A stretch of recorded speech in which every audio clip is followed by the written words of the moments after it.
Satu misi murni, satu transformasi bermakna melalui program sekolah Angkat Madani, Anjuran Jabatan Keselamatan dan Kesihatan Pekerjaan JKKP Malaysia.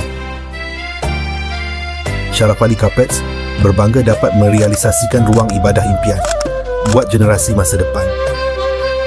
Perjalanan bermula di Surau Al-Raudah SKP Kemuan. Di sini, Rona Coklat Al-Qariah menjadi pilihan bagi memberi suasana damai dan tenang buat anak-anak istimewa kita.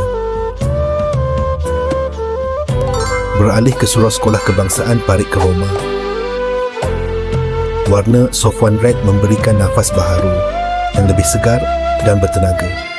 Rona merah yang mewah ini membangkitkan semangat dan kehangatan buat para guru dan pelajar setiap kali melangkah masuk. Manakala di Surau Sekolah Agama Parit Keroma, pilihan Maluku Green melambangkan keseimbangan dan ketenangan. Sangat serasi dengan persekitaran sekolah yang mendidik jiwa serta akhlak para pelajar.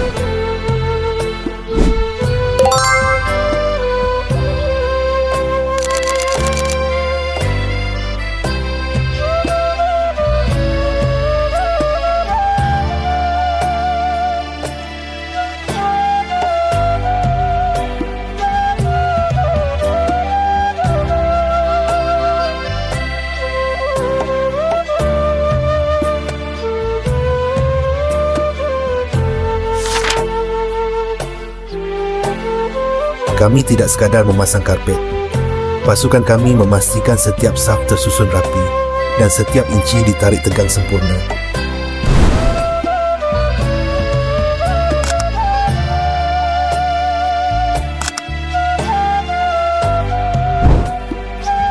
Terima kasih JKKP Malaysia atas kepercayaan penuh dalam inisiatif madani ini.